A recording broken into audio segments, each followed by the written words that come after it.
जय हिंद एवरीवन। तो अपने हम पावर सिस्टम 2 के पार्ट 2 में पहुंचते हैं इस क्वांटम सीरीज में। तो हमारा पार्ट 2 का पहला क्वेश्चन क्या है? Explain the positive negative and zero sequence component, also mention its significance in power system analysis. तो हमको बताना है कि जो ये positive negative zero sequence component होते क्या हैं। उससे पहले जानने के लिए हम क्या जानेंगे, सिमेट्रिकल कंपोनेंट कहते हैं किसे हैं। तो देखिए सिमेट्रिकल कंपोनेंट होते क्या हैं। The three unsymmetrical and unbalanced phasor voltage or current of a phase system can be resolved into following three component set of balanced phasor which possess certain symmetry. Yes, देखिए इसमें क्या कर रहा है कि कोई भी तीन अनसिमेट्रिकल कि कोई भी चीज़ आपका तीन जो है अनसिमेट्रिकल और अनबैलेंस जैसे फेजर है, कोई भी रैंडमली फेजर है या कोई भी रैंडमली आपका कोई भी आपका जैसे वोल्टेज या करंट का फेजर डायग्राम है, उसको कैसे हमको सेट करना, उसको सेट किस में करना है, बैलेंस फेज में, कि वो बैलेंस हो। ऐसा अनसिमेट्रिकल चीज़ को बैलेंस करना जो कि सिमेट्री कुछ ना कुछ उसके अंदर सिमेट्री है, उसे हम बोलते हैं सिमेट्रिकल कंपोनेंट। सिमेट्रिकल कंपोनेंट मतलब कुछ होता नहीं है रैंडमली, जैसे होता है कि अनबैलेंस चीज को कैसे बैलेंस करे, उसको सेट करे, कैसे उसके जो फेजर हैं, जो उसके कंपोनेंट है, उसको सेट करना है, ये हमारा क्या होता है, सिमेट्रिकल कंपोनेंट होता है। अब इसके जो पार्ट होते हैं हमारे यही होते हैं, positive negative and zero sequence. अब पॉजिटिव सीक्वेंस क्या होता है, और set of three phasor equal in magnitude. कोई भी थ्री फेजर है, थ्री फेजर डायग्राम वोल्टेज या करेंट या कुछ भी का हो सकता है, वो कैसा है, मैग्नीट्यूड में इक्वल हो और जो डिस्प्लेस हो किसके द्वारा, 120 degree in phase, having the same phase sequence as original. जो ओरिजिनल का फेज जो हमारा डिफरेंस है, जो फेज सीक्वेंस है, वो हमारा इसमें भी पॉजिटिव में भी सेम होना चाहिए। यहाँ पे देखिए लिखा है having the same phase sequence as the original unbalance phasor. Yes, this set of balance is called positive component. जैसे आप यहाँ फिगर में देख सकते हैं कि जो हमारा ये क्या है, ये हमारा है पॉजिटिव सीक्वेंस, ये पॉजिटिव सीक्वेंस है। अब इसको हम क्या किए, ये हमारा जो ओरिजिनल का फेजर जो डिफरेंस था हमारा 120 था, और वो हमारा जब जब पॉजिटिव सीक्वेंस में भी किए तो हमारा मैग्नीट्यूड और उसका फेज जो सीक्वेंस हो वो हमारा 120 डिग्री हो, मतलब तीनों में इक्वली डिस्ट्रीब्यूट हो। यहाँ पे आप देख सकते हैं रैंडमली कैसे था, फिर उसके बाद तीनों में इक्वली डिस्ट्रीब्यूट हुआ। और इसका जो हमारा जो यहाँ पे ये अब किया है, जैसे हम यहाँ पे ले गए, देखिए वी पहले यहाँ पे हम किसको इसको हम ले गए हैं कैसे, एंटी क्लॉकवाइज। अब हमारा नेगेटिव सीक्वेंस क्या है कि जो हमारा ये भी हमारा मैग्नीट्यूड में इक्वल होना चाहिए और इसका भी जो डिस्प्लेस हो वो 120 डिग्री होना चाहिए, लेकिन जो ओरिजिनल फेजर है उससे ये अपोजिट होना चाहिए, having the phasor sequence opposite to the original phasor. Yes, जो ओरिजिनल फेजर से हो वो हमारा अपोजिट हो, उसे हम बोलेंगे क्या, हमारा ये रहा जो नेगेटिव सीक्वेंस। अब अब देखिए यहाँ पे आप देख सकते हैं कि पहले हमारा जो V1 था ये यहाँ था, अब इसका अपोजिट कहाँ होगा, इस डायरेक्शन में, तो ये डायरेक्शन है। इसका अपोजिट C1 है, देखिए ये C1 है, तो यहाँ पे हमने क्या ला दिया, C2 ला दिया। अब देखिए VB1 हमारा इधर था, उसको इधर, मतलब क्या, इसका डायरेक्शन अपोजिट हो, मतलब क्या, जो हमारा ओरिजिनल हो उसके जो डायरेक्शन के हमेशा अपोजिट हो। और जीरो सीक्वेंस क्या होता है, a set of three phasor equal in magnitude with zero phase displacement. Yes, इसमें क्या है, हमारा जो तीनों फेज है मैग्नीट्यूड में हमारा इक्वल होना चाहिए, और जो हमारा ये इसका जो फेज डिस्प्लेसमेंट होना चाहिए इन तीनों में वो जीरो होना चाहिए, कोई भी फेज डिस्प्लेसमेंट नहीं होना चाहिए, उसे हम बोलेंगे जीरो फेज सीक्वेंस कंपोनेंट। और component of this set are all identical, तीनों यहाँ पे आप देख सकते हैं कैसे आइडेंटिकल है, तीनों एक ही डायरेक्शन है, पैरेलल है, no phasor difference. These three set of balanced phasor are called symmetrical component of original unbalanced phasor. Yes, ये क्या है, हमारा एक हमारा सिमेट्रिकल कंपोनेंट है किसका, अनबैलेंस फेजर डायग्राम का। तो इसके सिग्निफिकेंस क्या है, देखिए अब पॉजिटिव वाले के सिग्निफिकेंस क्या है, हमारे पॉजिटिव वाला जो सिग्निफिकेंस है, if direction of rotation of stator field is same as rotator the set voltage are positive sequence. इसका क्या है कि अगर जो रोटेशन ऑफ जो स्टेटर फील्ड का हमारा जो रोटेशन होगा वो सेम रहेगा हमारे रोटर के, तो जो हमारा वोल्टेज भी होगा वो भी हमारा पॉजिटिव सीक्वेंस होगा। मतलब क्या हुआ, जो direction of rotation of stator का हो और रोटर का हो उसका हमारा सेम डायरेक्शन होगा इस पॉजिटिव सीक्वेंस में, तो हमारा वोल्टेज भी क्या होगा, पॉजिटिव सीक्वेंस होगा। और निगेटिव में क्या होगा, रोटर का डायरेक्शन जो रोटेशन है और स्टेटर का वो अपोजिट होगा तो हमारा निगेटिव डायरेक्शन होगा।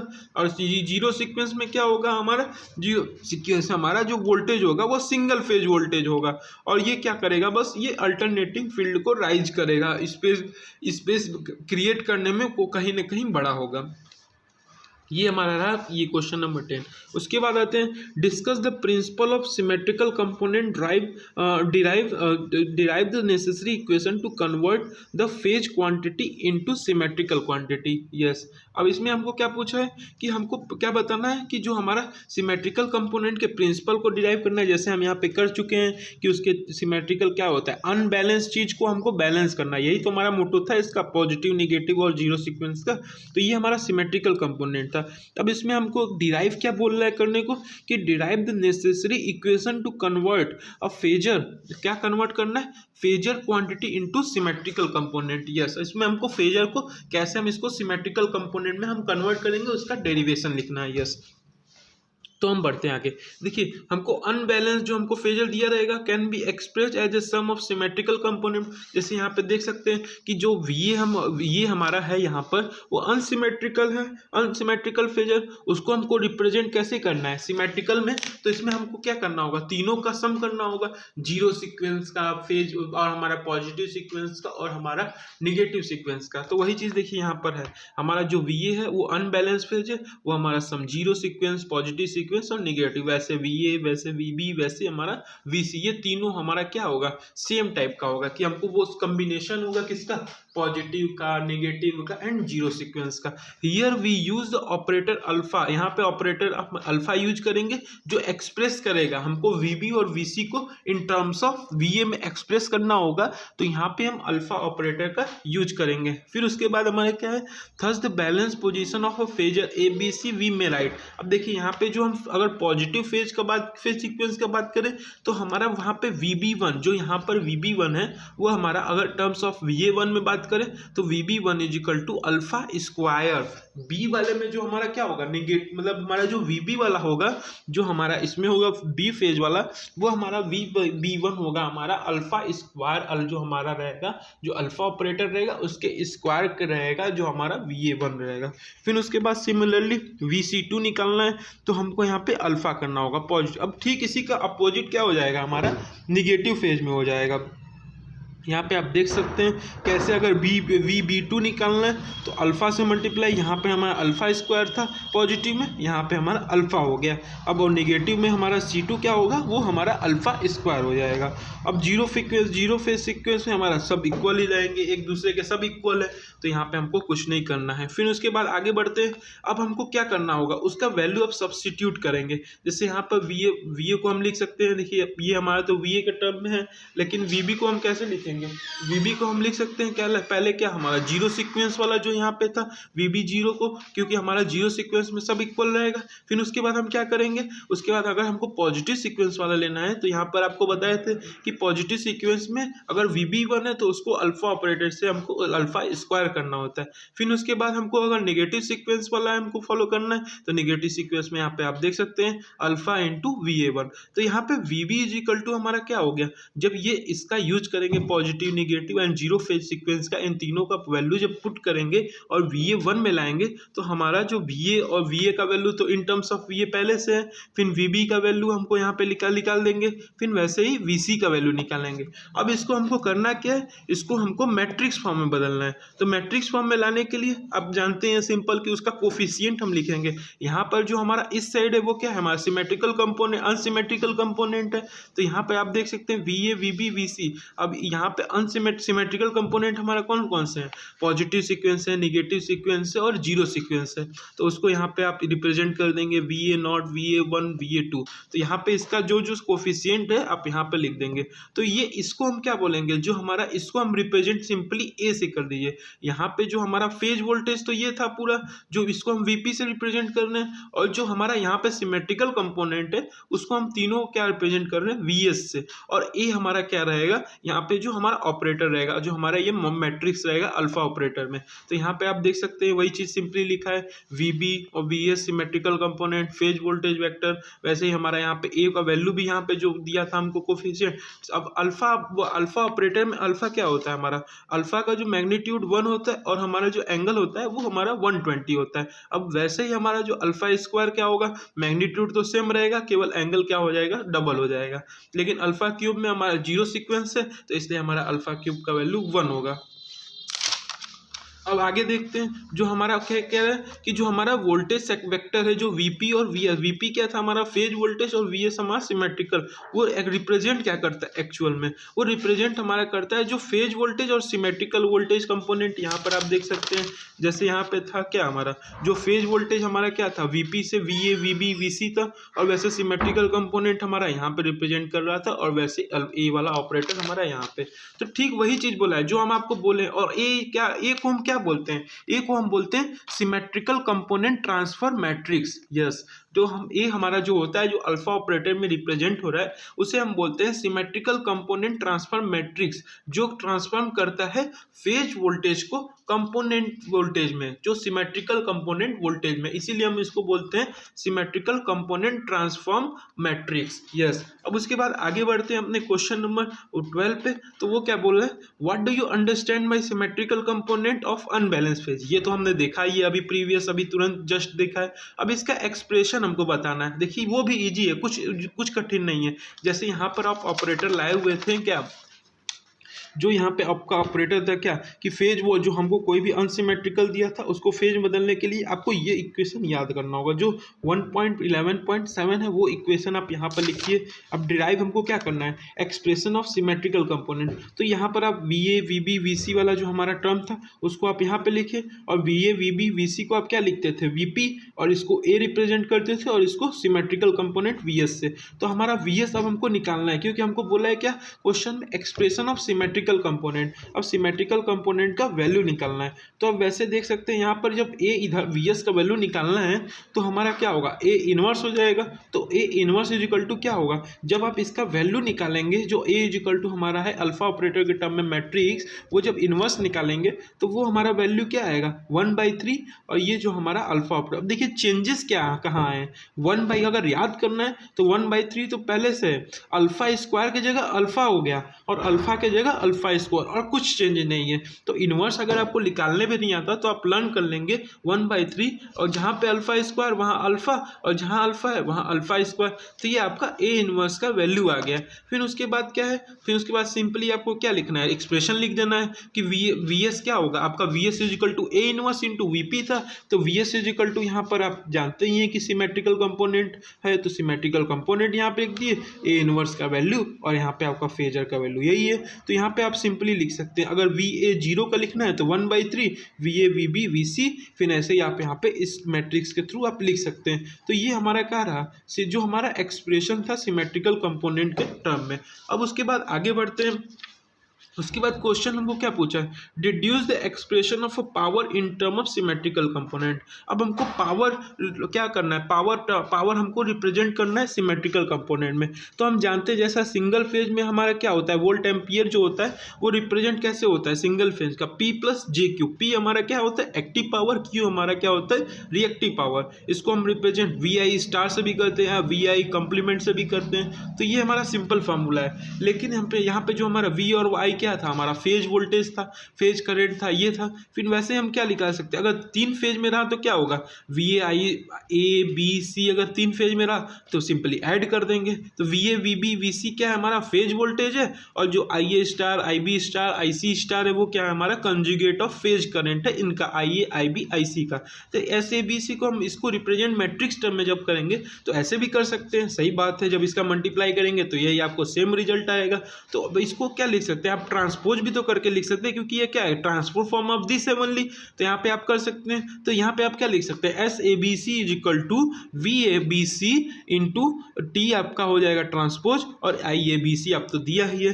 तो आप यहाँ पे टी स्टूडेंट हमारा क्या करेगा, ट्रांसपोज आप जैसे जानते ही हैं। तो V A B C is equal to आप जानते थे क्या होता था, ए इंटू आपका जो सिमेट्रिकल कंपोनेंट है। वैसे करंट में भी क्या होगा, जो करंट है इक्वल टू जो यहाँ पे हमारा क्या था ये बताइए, ए को क्या रिप्रेजेंट करते थे, symmetrical component transfer matrix. Yes, यहाँ पे आप देख सकते हैं कि ये हमारा क्या है सिमेट्रिकल कंपोनेंट ट्रांसफर मैट्रिक्स। तो यही चीज़ हमारा यहाँ पे भी है, करंट इज इक्वल टू आप इसको रिप्रेजेंट कर दीजिए। फिर इन दोनों का जो वैल्यू है बस उठा के आप सीधे इस इक्वेशन में रख दीजिए, और कुछ नहीं करना है। यहाँ पे देखिए आप वी ए बी सी का वैल्यू रखना है तो यहाँ पे ट्रांसपोज आप ऊपर लगाइए, फिर यहाँ पे आई बी सी का वैल्यू, जब इस ट्रांसपोज को खोलेंगे तो आपका ये वाला टर्म पहले आ जाएगा, V012 ट्रांसपोज ए के बार बार और स्टार कॉन्जुगेट, और I01 पे 2 पे भी कॉन्जुगेट।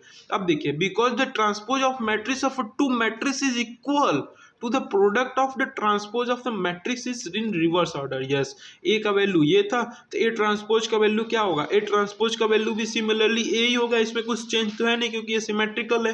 तो अब ए स्टार का वैल्यू क्या होगा, ए स्टार का वैल्यू जो हम लगाएंगे तो यहाँ पे भी स्टार यहाँ पे भी स्टार। तो अब स्टार का वैल्यू जब, क्योंकि अल्फा स्क्वायर अगर स्टार लगा है वो हमारा अल्फा के ही इक्वल है, तो यहाँ पे देख सकते हैं alpha star is equal to क्या होता है, conjugate of alpha is equal to alpha square, nothing.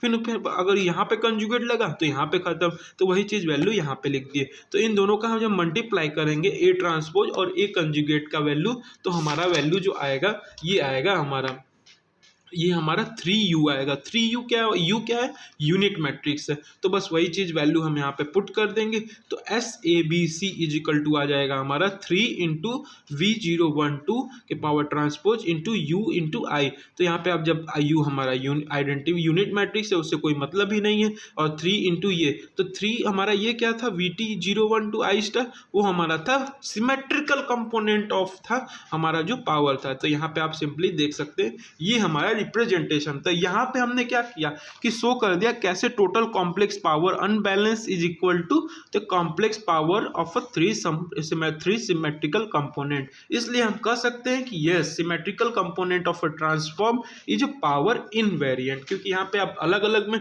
Distribute हो गया तो ये पावर इनवेरिएंट हो गया है।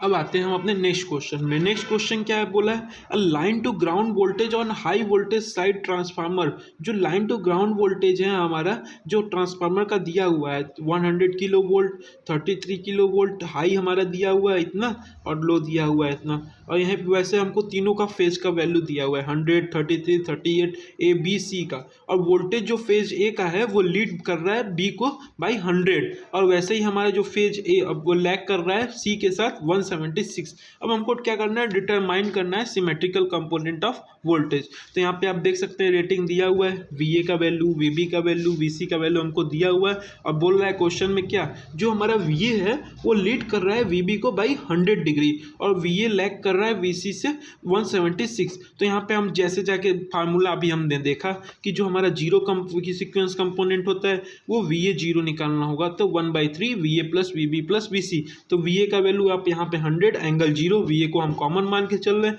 और वी बी का हमको बोला है 33 और लीड कर रहा है 100, तो -100 आ जाएगा क्योंकि हमारा वी बी तब लैग कर रहा है। अब हमको सिमिलरली अब बोल रहा है वी सी, तो वी सी हमारा सही है लीड कर रहा है, तो यहाँ पे 176। जब इन सबको सॉल्व करेंगे तो हमारा आंसर ये आएगा। अब वैसे पॉजिटिव सीक्वेंस का फार्मूला आपको बताए थे, अगर अल्फा ऑपरेटर यूज करना है तो हमारा 1/3 V A alpha V B plus alpha square V C. अब 1/3 वाला फार्मूला आप आपको बताए थे प्रीवियस में। तो यहाँ पर बस सिंपल में आप वैल्यू पुट करेंगे, आपको VA1 का वैल्यू आ जाएगा। फिर वैसे निगेटिव का, बस निगेटिव पॉजिटिव में देखिए डिफरेंस क्या है, जहाँ पे VB है वहाँ उसके साथ अल्फा है हमारा VA1 में, लेकिन यहाँ पे हमारा अल्फा स्क्वायर है। अब ठीक वैसे ही हमारा VC में देखिए यहाँ पे अल्फा स्क्वायर है, यहाँ पे हमारा अल्फा है। तो बस सिमिलरली VA का वैल्यू पुट कीजिए, अल्फा स्क्वायर का वैल्यू आपको पता ही है, फिर VC का वैल्यू पुट कीजिए, फिर इसको टोटल सॉल्व करेंगे तो हमारा आंसर आ जाएगा निगेटिव सीक्वेंस कंपोनेंट का, ये आ जाएगा। फिर उसके बाद नेक्स्ट क्वेश्चन देखते हैं। नेक्स्ट क्वेश्चन हमारा क्या है, एक वन कंडक्टर है जो 3 फेज लाइन का ओपन है, the current following to delta connected load through A is 10 ampere with current in line A is a reference. A को क्या माना है, उन्होंने रिफरेंस मांगा है, एज्यूम कर रहा है कि सी हमारा क्या होगा, ओपन होगा। तो हमको फाइंड करना है क्या, सिमेट्रिकल कंपोनेंट। अब देखिए हमको यहाँ पे आईए दिया हुआ है कि 10 एम्पियर है, आईसी हम मान, क्योंकि आईसी हमको बोला है कि यहाँ पे क्या किए, हम सी को ओपन किए हैं, तो आईसी हमारा यहाँ पे 0 हो जाएगा। और जब हम आईए हमारा 10 है और आईसी हमारा 0 है, तो यहाँ पे आईए हम यहाँ पे देख सकते हैं, और आईबी हमको क्या बोला है कि उसी पे वो क्या कर रहा है, फ्लोट कर रहा है, फ्लोइंग कर रहा है। तो आईबी हमारा 180 डिग्री द्वारा हो गया अलग, लीड हो गया ए के द्वारा, हमारा जो बी के द्वारा, बी हमारा लीड कर रहा है ए को, तो 180 डिग्री। तो अब सिमिलरली देखिए आईए हमको पता चल गया, आईबी हमको पता चल गया, आईसी 0 दिया है। फिर वही काम कीजिए, 0 सीक्वेंस का यही 1/3 फार्मूला यूज करके आप सॉल्व कीजिए। ये फिर उसके बाद आईए1 का अल्फा स्क्वायर। बस आपको याद क्या करना है कि जब भी आप आईए1 निकाल रहे हैं आईबी और आईसी के टर्म में, तो आपका आईबी में कब क्या मल्टीप्लाई होगा, अल्फा मल्टीप्लाई होगा, और आईसी में आपका अल्फा स्क्वायर मल्टीप्लाई होगा। लेकिन आईए2 में ठीक अपोजिट हो जाएगा, आपका बी में आईबी के साथ अल्फा स्क्वायर, इसके साथ अल्फा। ये हमारा रहा आईबी। ये हम कंपोनेंट किसका निकाले बताइए, जो हम आईए1 का निकाल ले, आईए0, आईए2। अब वैसे हम जानते हैं कि आईए0 हमारा जब 0 है तो आईबी0 भी 0 होगा, क्योंकि हमारा इसके 0 सीक्वेंस में तीनों इक्वल होता है। फिर वैसे सिमिलरली हम निकाल सकते हैं IB1 का वैल्यू भी अल्फा स्क्वायर, ये तो आपको फार्मूला पता ही था, बताया था अभी प्रीवियस अभी वीडियो में ही। तो IB2 का वैल्यू भी निकाल सकते हैं, IC का वैल्यू 0 सीक्वेंस पे 0 होगा, IC1 IC2 भी आप वैल्यू निकाल सकते हैं। ये रहा हमारा कंप्लीट। अब उसके बाद इस पार्ट का हम लास्ट क्वेश्चन देखते हैं। इसमें क्या है हमारा कि जनरेटर क्या करता है, सप्लाई कर रहा है अनबैलेंस लोड मेजर, जिसका VA का वैल्यू, VB का वैल्यू, VC का वैल्यू आपको दिया हुआ है। आपको क्या करना है, सिमेट्रिकल कंपोनेंट निकालना है किसी फेज वोल्टेज का जो हमारा। तो यहाँ पे आप देख सकते हैं कि VA का वैल्यू दिया हुआ है 16 ∠0, और VB का वैल्यू भी हमको दिया हुआ है, और VC का वैल्यू भी दिया हुआ है। हमको फाइंड क्या करना है, हमको सेट फेज वोल्टेज है VA0, VA1, VA2, हमको 0 सीक्वेंस और जो पॉजिटिव सीक्वेंस और निगेटिव सीक्वेंस का वैल्यू फाइंड करना है। ये भी हमारा सिमिलर प्रीवियस वाले ही फार्मूला बेस है। तो यहाँ पे आप देख सकते हैं, अगर हमको 0 सीक्वेंस का निकालना है तो सिमिलरली हम ऐड कर देंगे तीनों को 1/3 से डिवाइड। तो आपको यहाँ पे दिया हुआ है VA, VB, VC का वैल्यू, तो आप यहाँ पे जो हमारा 0 सीक्वेंस का उसका वैल्यू आप यहाँ से निकाल सकते हैं इजीली। फिर VA1 का वैल्यू क्या होगा, जो हमारा VA1 का वैल्यू क्या होगा 1/3 इंटू VA, और B के साथ क्या होगा अल्फा मल्टीप्लाई होगा, और जो C के साथ हमारा क्या मल्टीप्लाई होगा, अल्फा स्क्वायर मल्टीप्लाई होगा। अभी आपको बताया करंट हो या वोल्टेज हो, दोनों में हमारा क्या होगा, B के साथ अल्फा जब भी हम VA1 निकाल रहे हैं, और C के साथ हम क्या करेंगे, C के साथ हमारा यहाँ पे मल्टीप्लाई होगा अल्फा स्क्वायर। बस वैल्यू पुट कीजिए, आंसर आ जाएगा आपका सिमिलरली। फिर उसके बाद VA2 क्या निकाला, VA2 जब भी निकालते हैं तो B के साथ अल्फा स्क्वायर, C के साथ अल्फा। आपको याद हो जाना चाहिए एकदम, क्योंकि ये इतनी बार आप न्यूमेरिकल लगा लेंगे कि आपको याद हो जाएगा। फिर VA2 का बस वैल्यू पुट करेंगे, फिर आंसर आपका सिमिलरली आ जाएगा ये। तो ये हमारा पार्ट 2 का कंप्लीट होता है। अब पार्ट 3 में हम नेक्स्ट देखेंगे वीडियो में। तब तक के लिए जय हिंद, थैंक यू।